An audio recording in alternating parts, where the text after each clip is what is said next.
بهما أشهد أن لا إله إلا الله وحده لا شريك له وأشهد أن محمدا عبده ورسوله اللهم صل وسلم على هذا النبي الكريم سيدنا ومولانا محمد وعلى آله وأصحابه والتابعين ومن تبعهم بإحسان إلى يوم الدين أما بعد. Bapak-bapak, para jamaah, wabil khusus bahwa Dr. Faisal Muhtaram yang hadir pada pagi hari ini, para jamaah sekalian yang kami cintai, alhamdulillah kita dapat melaksanakan sholat subuh berjamaah dan dilanjutkan dengan kajian kitab hadis. Mohon maaf hari ini saya lupa bikin foto. Ya lupa tadi malam itu foto. Jadi saya bacakan aja.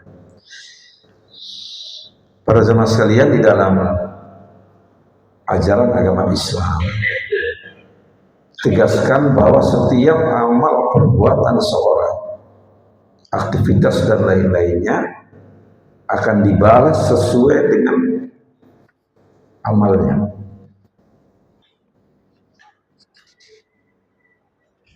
Kata Nabi, in khairan wa khairun wa in syarran wa syarran.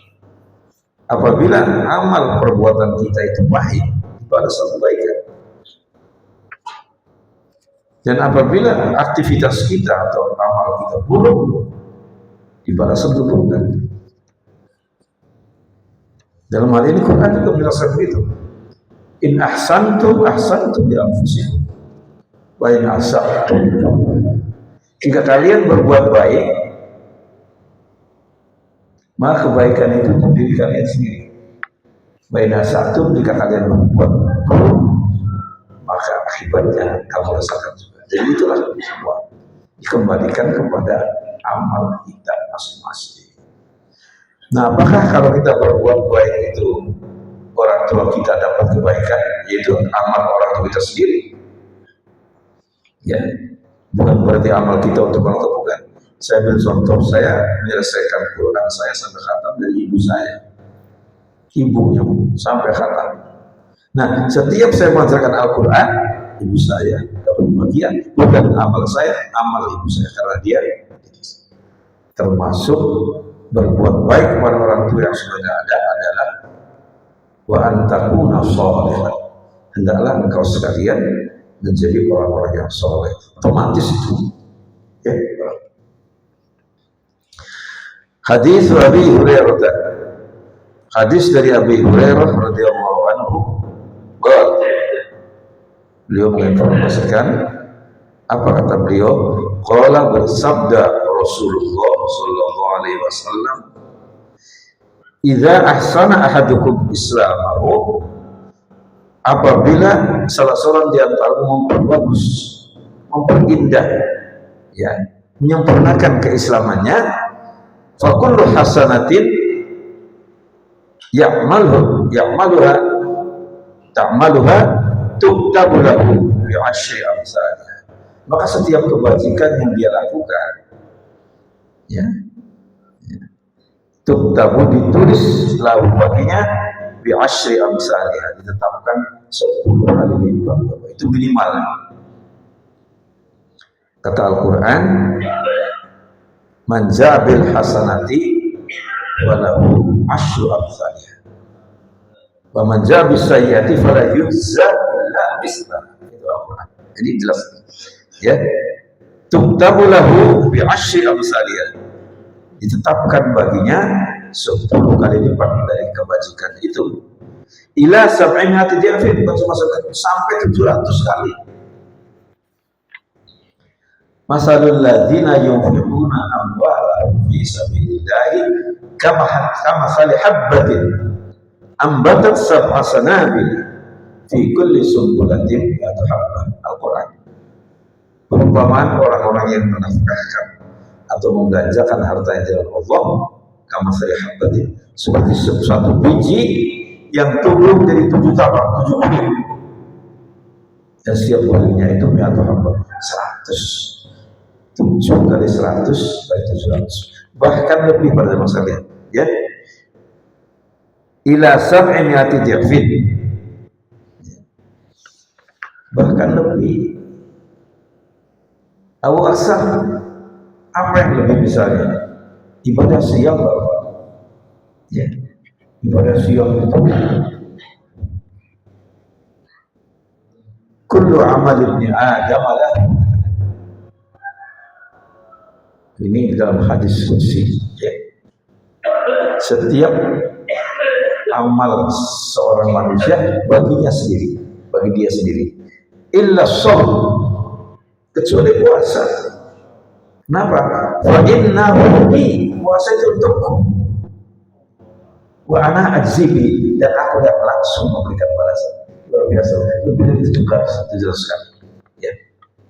Nah tetapi wa kullu sayyi'atin, setiap keburukan ya'maluha, yang dia mengerjakannya, tuktabu lahu bimithliha, dibalas keburukannya dengan sesuai dengan keburukan, 1 kali lipat ya, pada zaman sekalian 1 kali lipat.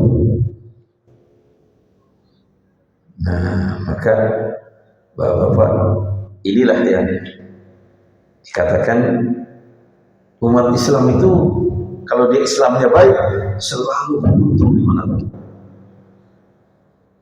karena perbuatan buruk dibalas sekali, perbuatan baiknya dibalas 10 kali, 700 atau lebih.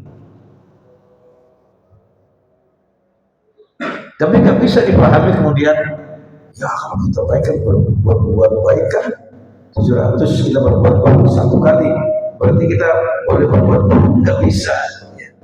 Ada disebutkan bahwa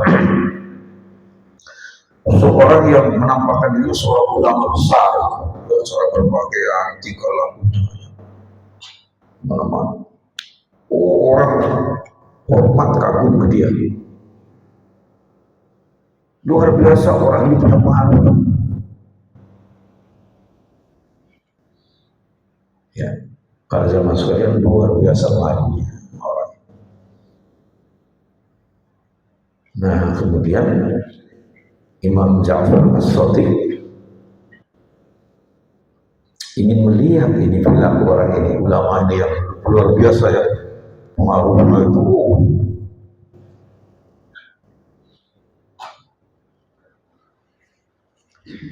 maka diikuti ya, diikuti sampai dia seorang diri masuk ke masyarakat lain. Di situ mulai kelihatan wajah aslinya. Dia tadi menampakkan diri ke masyarakat, sebetulnya dia aslinya.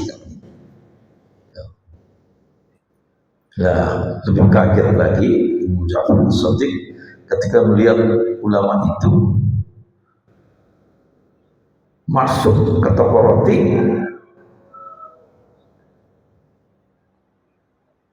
kemudian diambil, nggak ada penjaganya, dia sebelum dalam ranselnya itu mulai kelihatan wajah aslinya. Terus diikuti terus, kemudian dia pergi ke tengah-tengah kota di penduduk yang padat, roti ini dia bagikan.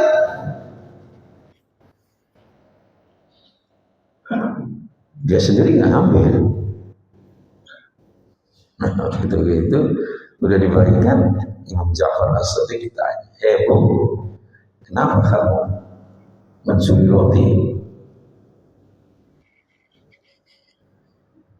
Ya dikatakan, ya, tapi saya tetap dapat pahala.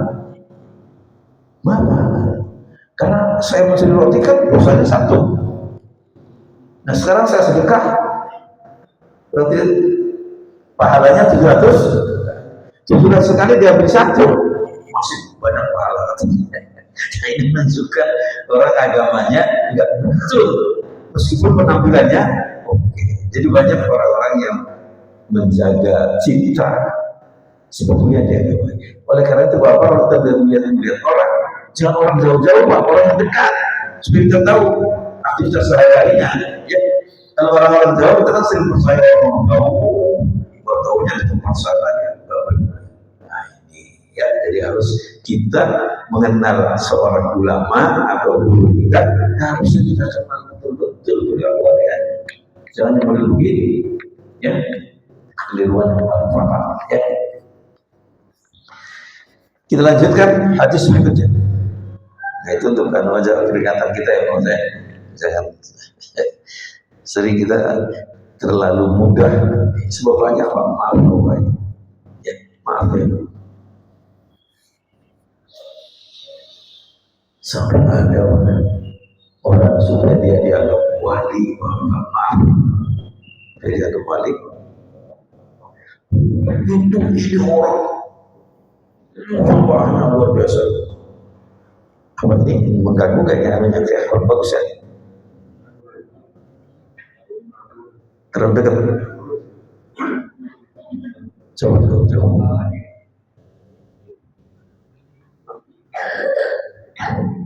Iya. Ya, oke. Nah itu para jamaah sekalian. Dia membawa rombongan jamaahnya, Pak.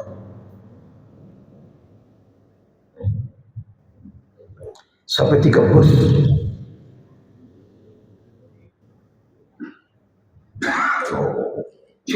Semua jamaahnya itu gede apa? Luar biasa. Sebutnya dia wali. Para jamaah sekalian, di tengah jalan, ketika ada orang sangkul di tengah sawah lagi mensangkul, tiba-tiba dia turun,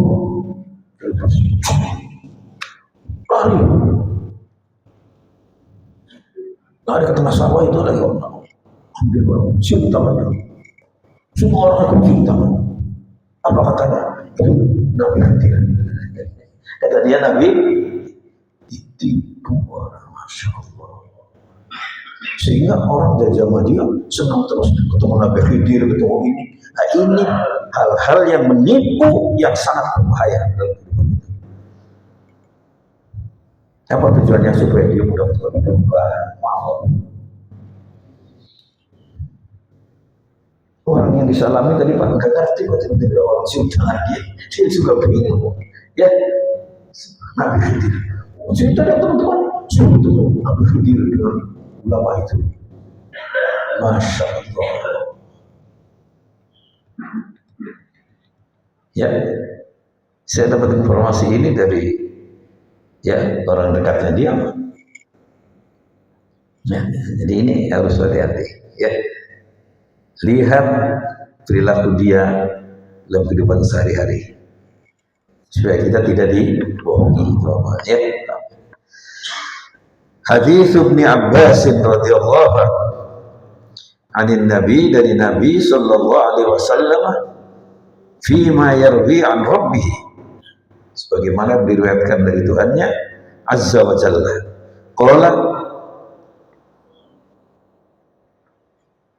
Qala innallaha katabal hasanat, sesungguhnya Allah telah menetapkan kebajikan-kebajikan, wassayyiati, dan keburukan-keburukan. Ditetapkan oleh Allah, yang ini baik, yang ini baik, yang ini baik, yang ini buruk, yang ini buruk. Semua ditetapkan dalam Al-Quran. Gak ada yang enggak. Semua apa itu hukumnya ada sudah. Yang kita kenal dengan al-ahkamu, ya, khamsah, hukum yang 5 itu. Ya. Wajib, sunnah, mubah, makruh, haram. Ya. Kemudian nanti kita bagi 2, al-hasanat dan as-sayyiat. Yang hasanat contohnya yang wajib dan yang sunnah. As-sayyiat contohnya yang makruh dan haram. Yang mubah itu bisa saja, ya, dilakukan boleh, nggak dilakukan boleh, mubah. Ya.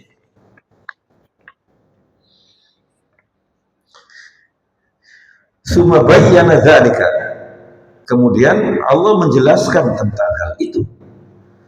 Faman hamma bihasanatin, barang siapa yang berniat, ada detik-detik hati, ya, al-qasd, ya, niat dengan perbuatan baik, falam ya'malha, padahal dia belum mengamalkannya, katabahallahu lahu indahu hasanatan kamilah. Allah telah menetapkan untuk orang itu satu kebajikan yang sempurna. Baru niat loh, niat akan berbuat baik, sudah dapat satu kebaikan. Belum diamalkan, kalau diamalkan 10 kali atau 700 kali atau belum diamalkan, baru niat. Nanti saya mau membantu anak tetangga saya lah, bayar uang sekolahnya. Begitu kita amalkan,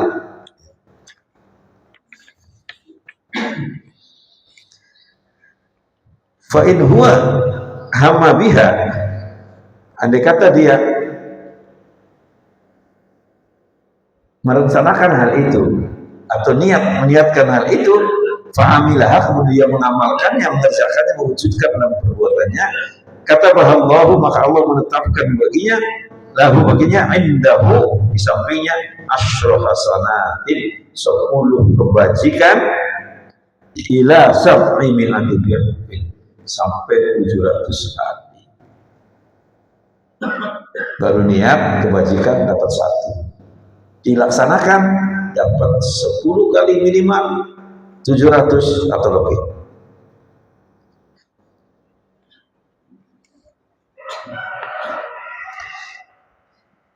Ila ad'afin katsirah, bahkan bukan 700, sampai berlipat ganda yang lebih banyak lagi. Tergantung keikhlasan kita, bisa dapat pahala yang banyak. Wa man hamma bisayyi'atin, dan barang siapa berniat untuk berbuat buruk, falam ya'malha, dia membatalkan perbuatan buruknya itu, katabahallahu lahu indahu hasanatan kamilah, maka Allah menetapkan baginya kebajikan yang sempurna. Niat buruk dibatalkan, dapat kebajikan.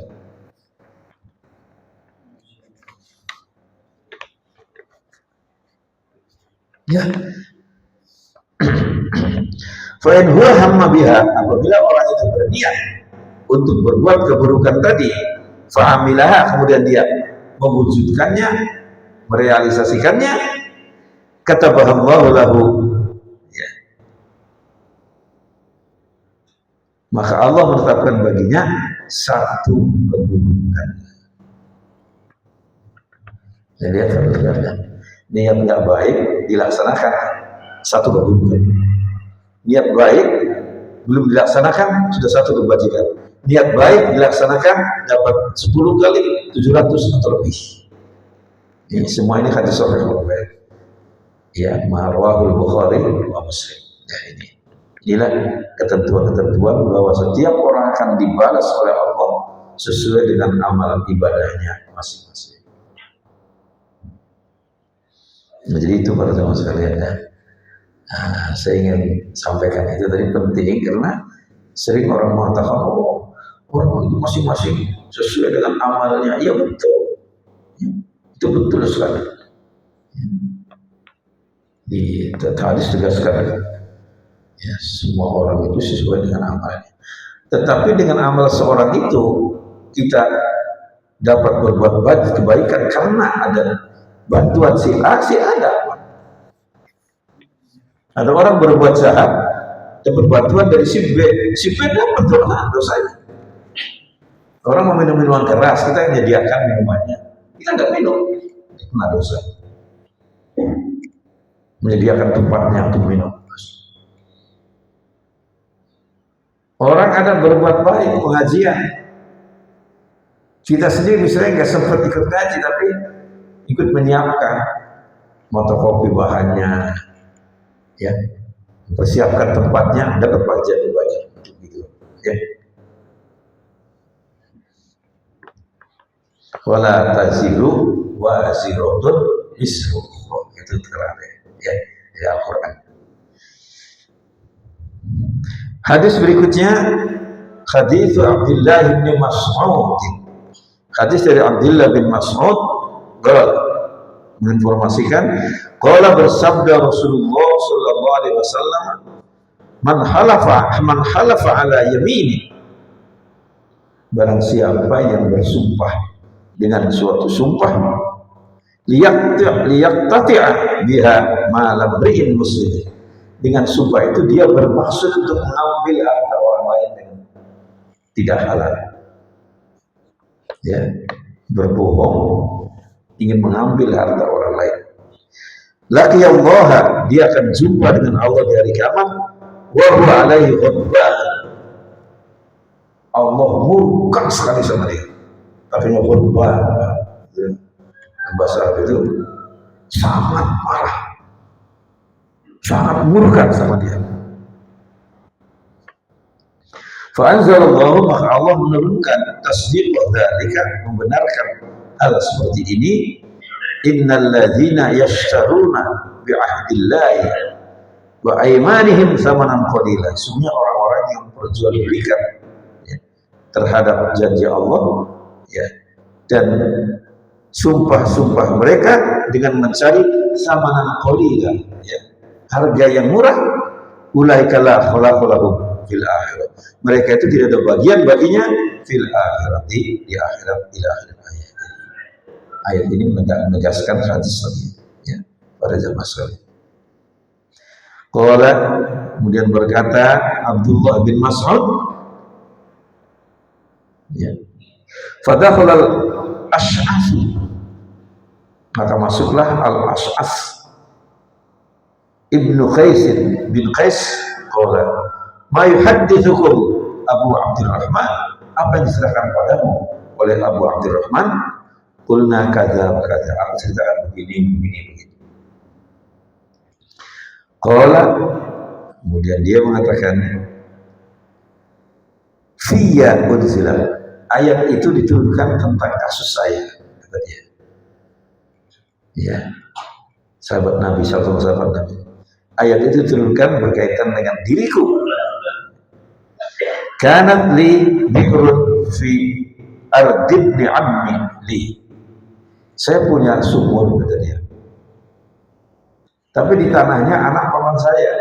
Sumur itu airnya bening, tapi di tanahnya anak paman dia. Jadi di tanahnya, kalau kita di sini bahasanya anak saudara sepupu ya, sepupunya dia.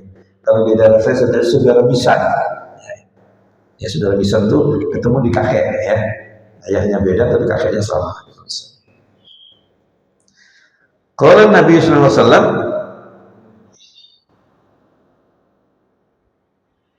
bayyinatuka aw yamin, kata Nabi perlu bukti. Kalau itu memang punya kamu ya, harus ada buktinya, atau bersumpah, kata Nabi. Fakultu, maka aku berkata idza yahlifu, kalau begitu bersumpah. Rasulullah yang dibeli oleh dia bersumpah, ya Rasulullah. Faqala Nabi, maka bersabda Nabi sallallahu alaihi wasallam, man halafa ala yaminin, barang siapa yang bersumpah dengan suatu sumpah yang tidak jujur atau sumpah yang palsu, yaqtati'u biha ma lam ri'in, untuk mengambil harta seorang muslim, wa huwa fiha fajir, maka dia itu adalah orang yang berbuat perbuatan tercela ya, fajir, perbuatan yang buruk. Laki Allah, orang itu akan menjumpai Allah pada hari kiamat, wa huwa alaihi ghadban, maka Allah akan murka sekali kepada ya. Jadi inilah para jamaah sekalian, hal-hal yang kalau bukan hak kita, ini berkaitan bahwa pengadilan ya, ini penting sekali ya, sidang-sidang pengadilan mengurus harta itu terjadi di mana-mana. Orang bersumpah dalam rangka mengambil harta orang lain. dimurkai oleh Allah dengan murka yang sah. Maka apa? Kalau orang yang mengerti kan gak akan mau ambil sedikit pun kalau bukan haknya. Itu berat masalahnya. Nah, kalau umat Islam itu sudah seperti ini, Bapak, aman gitu. Gak ada yang tertipu, gak ada yang ya dizolimi. Tapi kita kadang-kadang, ya saya ceritakan pada pertemuan yang lalu kan, ya bagaimana orang itu nggak mau ambil kalau bukan haknya, sampai ada, saya sebut saja A beli tanah kepada B 1,5 hektar.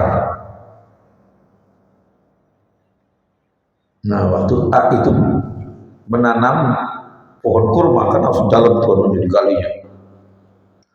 Ternyata dia jumpai di dalam tanah itu ada kuali dari tembaga, tutup rapat gitu ya. Dibuka di dalamnya pecahan logam mulia, uang emas murni, Bapak. Nah, si B merasa beli tanah. Ya, si B merasa beli tanah kepada A. Jadi dia datang ke A, dia kembalikan, ini saya beli tanah sama kamu berapa? Iya. Nah, di dalam tanahmu saya jumpai ini. Ya, emas murni, kepingan emas murni. Ini kami serahkan pada kamu. Karena saya nggak beli emas, saya beli tanah dari kamu. Coba Pak lihat. Dia ngerti ini, Pak. Gak mau, bisa. Nah, si tanya kata gitu, loh, saya jual tanah itu dengan segala isinya. Ya, nggak kemudian dia. Nah, kalau kita sekarang kita gimana, Pak? Ya, mahal bin mazid, apa masih ada lagi mas? Mahal bin mazid. Mungkin si A-nya saya jual tanah dengan isinya. Dua-dua terus nggak mau ngalah, nggak mau ambil, Bapak, bayangkan. Sampai datang ke pengadilan. Hakimnya cerdas luar biasa. Hakim itu cerdas. Ya, menyelesaikan masalah, dua-duanya tidak ada yang merasa dirugikan. Puas. Bagaimana waktu orang-orang Quraisy, Bapak, berebut untuk mengangkat Hajar Aswad ke tempatnya waktu dibangun itu Ka'bah, umur Nabi umur 30 tahun waktu itu. Orang-orang Arab semua suku ngotot, kami yang berhak. Bani Umayyah, ya, Bani Abdul Muttalib, Bani Hashim, Bani Tamim, ya semua, Bani Zuhra, maka kami yang berhak. Kami ini nggak bisa kan? Ya. Sampai sudah ada yang melukai diri, Pak, supaya orang tahu. Hampir terjadi peperangan antar suku. Tapi kemudian mereka sepakat, gini aja deh, jangan kita ya, saling berperang karena ini. Nah, kita begini aja, nanti siapa yang pertama kali masuk masjid setelah kita ini, itu kita jadikan hakim untuk mengenal masalah ini. Pas pada masanya yang masuk Muhammad bin Abdullah. Oh, Muhammad. Semua sepakat kalau yang menjadi hakim ini Muhammad. Nah, hakimnya Nabi Muhammad nggak sembrono, betul-betul cerdas sekali dia. Maka semuanya puas. Apa kata Nabi? Oh baik, dia gelar sorbannya lebar. Kemudian Hajar Aswad taruh di tengah. Kata Nabi, semua suku pegang ini. Jadi dilibatkan semua kan? mereka semua membawa Hajar Aswad, cukup bawa sampai diletakkan di tempatnya semua. Maka beliau dapat gelar Al-Amin, orang yang jujur, orang yang baik. Ini cerdas, ya. Maka apa hakim ini, Pak? Cerdas sekali dia katakan, udah, ini kamu punya anak enggak laki-laki? Oh ya, betul, dia tambah-tambah buat dapat kesah. Ya. B, kamu punya anak perempuan enggak? Iya, punya, masih kuliah, baru semester 3. Udah gini, anak kamu dinikahkan, ya. Nanti harta ini kasihan untuk bekal mereka berdua, ya. Masuk akal, Bapak, cerdas. Kalau hakim sekarang gimana kira-kira? Sini, kamu nggak mau sih? Nggak mau, diserahkan. Maka anaknya begitu dia nikah dapat modal dari kedua orang tuanya, dari mertua laki-laki, dari mertuanya perempuan. Satu lagi, Bapak, ya, ada orang perempuan tersebut X dan E. Perempuan X ini bawa anak kecil, Y juga sama, bawa anak kecil. Nah, dalam perjalanan tiba-tiba ada serigala yang menerkam anak kecil ini, salah satu bawa lari. Anak kecil, kata si Y, yang dibawa tuh anakmu. Ini anak, katanya enggak, anak kamu yang dibawa itu, ini anak kita. Perbutan satu anak. Datang ke Nabi Daud. Nah, tadi hakim Nabi Daud menetapkan, ya, kepada perempuan yang lebih tua dari dua tadi, ada yang lebih tua sedikit. Nggak puas bapaknya, maka datanglah kepada putranya Nabi Daud. Siapa? Nabi Sulaiman. Masya Allah, Nabi Sulaiman orang memperebutkan anak masing-masing. Aku ini anaknya, orang ibu. Kata Sulaiman, baik, taruh di meja. Beliau ambil pisau yang golong tajam sekali, pedang. Saya akan bagi dua ini, kata si iya, ya. Aduh, jangan kalau gitu. Lihatlah anaknya dia aja. Yang satu diam aja. Ya. Di situ Nabi Sulaiman, kalau gitu ini anaknya orang yang tadi menyerahkan dia. Saking kasihan pada anak. Lalu ini kan di mana berarti bohong. Di situ Nabi Sulaiman. Ya, jadi tahu nggak mungkin kalau bukan anaknya, ya, kalau anaknya dia akan dibilang dia rela kamu kedua diserahkan oleh. Kalau ini diam aja berarti kan pas. Jadi itulah Bapak sekalian. Ya. Jadi hal-hal yang penting di dalam kehidupan, tidak mau mengambil sedikit pun. Maka saya sampaikan di berbagai pertemuan, terutama para dai yang masih muda-muda yang saya bina, jangan mengambil barang haram. Jangan menjadi duri dalam diri kita, bahkan mengotori darah anak-anak kita.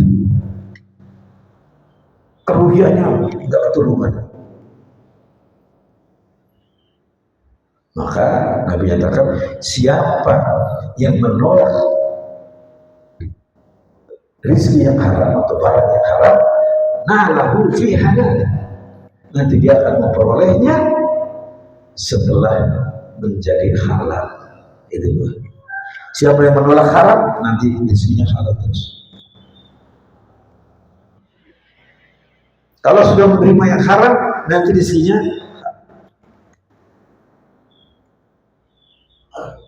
ya itu para jemaah sekalian. Ya,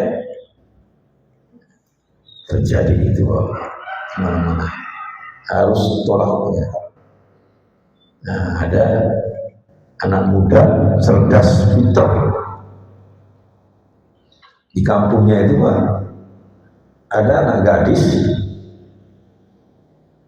anak orang kaya, dia yatim piatu gadis ini, ayahnya meninggal, ibunya meninggal, tapi kayanya luar biasa. Anak pemuda ini punya niat jahat,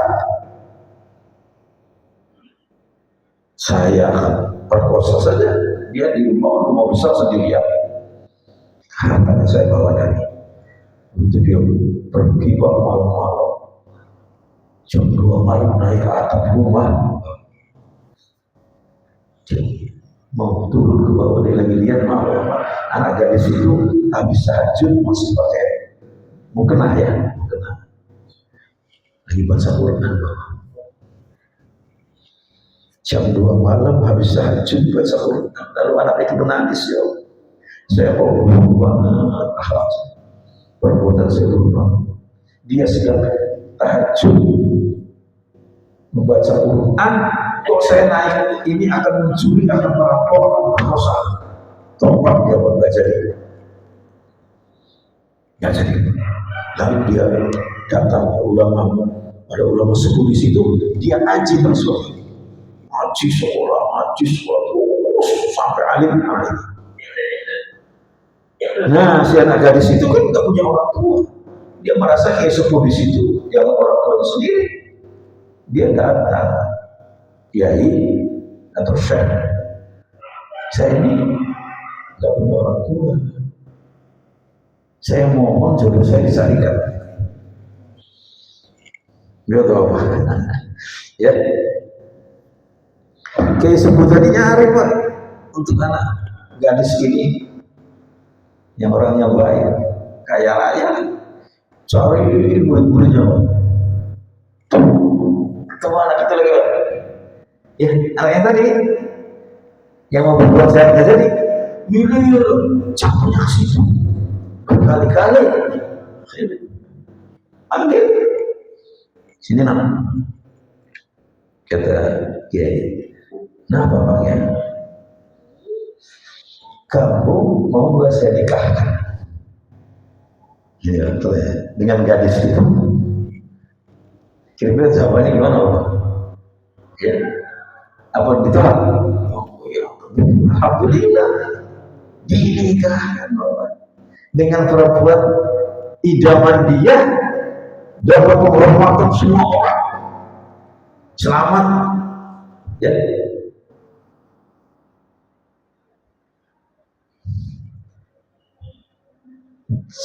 Halal nggak sekarang? Halal.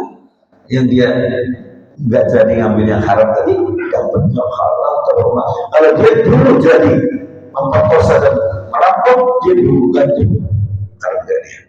Nah itu kata Nabi, nanti sudah halal. Maka kata Imam Al-Ghazali, beliau menyebabkan sumur itu kan suburannya bening itu, air sumur bening sejuk. Lalu ada orang nggak sabar, suburan kan pelan-pelan, dia ambil itu paralon, diambil dari sungai, ngisi sumur cepat penuh, tapi airnya kotor. Yang di sungai kotoran orang ada di situ, kotoran yang kuat. Nah kalau sudah sumur itu kata Al-Ghazali diisi air yang kotor, air bersihnya stop, mantap, ketutup oleh kotoran, akhirnya kotor semua sama. Jadi kalau orang rezeki yang halalnya ditutup, dia mengambil rezeki yang haram, akhirnya bahaya. Nah ini Bapak-Bapak sekalian ya. Maka dan maaf Bapak ya saudara, ini saya alami bertahun-tahun dalam kehidupan saya sendiri.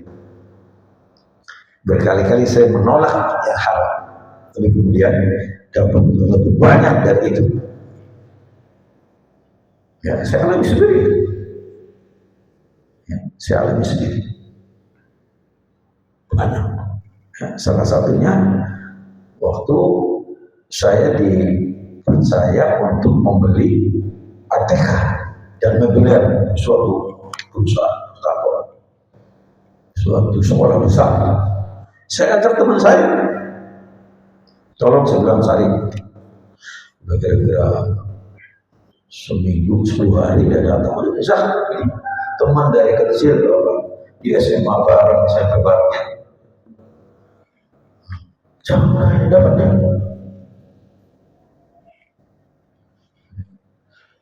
Dia bilang ini dapat sekian, tapi begini katanya, kita akan rubah harganya. So di sana Pak ditawarkan Bapak, kwitansinya mau ditulis berapa, ditawarkan oleh pedagang-pedagangnya itu. Jadi dia mau makan. Saya bilang enggak, kita jujur aja. Saya bilang, kita beli sekian, nanti kita dapat upah berapa gitu. Oh kalau itu udah bisa kecil kita, ya nggak apa-apa. Saya bilang enggak. 3 hari kemudian dia datang ke saya, bawa amplop 1-2 siang. Nih bagian ente. Waktu Pak, itu Pak, waktu saya lihat amplop, maksud saya ingat anak saya itu lagi minta beli sepeda Pak, karena paling belum kuat. Loh, bodoh kamu lagi, itu murah, kasihan anak kamu. Enggak, saya bilang. Syukur kita buat saya semua. Dibawa lagi Pak. Segini Pak. Jam 2 tadi ya. Jam 5 sore saya dapat telepon dari Pertamina Pusat. Pertamina. Pak Zaki tugas saya selama di kota Anu. Berapa kota? Nanti habis maghrib Bapak jangan pulang dulu. Tunggu ada kurir kami akan bawa tiket pesawat. Kemudian nanti ada uang saku Bapak. Kemudian ada uang bertinggalan di rumah keluarga. Semakin Bapak datang ke saya 2 amplop lebih besar dari yang tadi. Ya. Ini halal nggak hari ini? Diganti oleh Allah. Itu harus yakin Bapak. Harus yakin. Ini untuk anak-anak kita Bapak, kasih nasihat ini. Ya Bapak, nasihat anak kita. Jangan nabi yang haram. Jadi segitu dari Allah, terserah kita mencarinya Pak. Mencari dengan jalan halal dapatnya segitu. Dengan haram pun dapatnya segitu. Betapa ruginya mengambil yang haram. Nah jadi ini kembali pada zaman sekalian, dari hadis ini tegaskan Allah akan membalas kita sesuai dengan amal ibadah kita. In khairan wa khairun wa in syarran wa syarran. Ini kajian kita pagi ini. Mohon maaf kalau ada khilafah. Ada pertanyaan ya? Ya silakan Pak Ismail.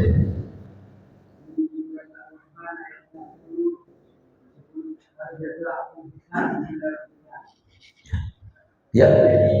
Bagaimana kita untuk memperoleh balasan yang maksimal? Ya. Jadi di sini tegaskan tidak ada perbuatan yang baik kecuali dibalas dengan itu betul. Itu kan Al-Qur'an. Al-jazaa'ul ihsani illa al-ihsan. Illa bukan illa al-ihsan. Nah, itu tidak ada kebajikan yang tidak dibalas dengan kebajikan yang lebih tinggi. Nah, bagaimana kita supaya dapat? Maaf, keikhlasan kita harus menyertai itu. Hanya karena Allah. Jangan kita ngasih orang lain supaya kita dapat pujian, supaya dianggap dermawan. Ya, supaya saya dianggap dermawan. Ya, itu Allah memanggil seorang yang berilmu banyak, dia mengajarkan ilmunya selama umur. Kemudian yang kedua orangnya cuma dengan hartanya diperjualkan. Ya, pada zaman sekarang ditanya Allah, untuk apa kamu belajar dan mengajarkan ilmu? Dikatakan, hanya untuk kau ya Allah. Kadzabta, kamu dusta. Bukankah kamu mencari ilmu dan mengajarkan kepada orang lain dengan tujuanmu supaya kamu terkenal jadi ulama besar, supaya kamu pintar berdebat dan semua orang menghormati kamu, dan kamu sedang begitu.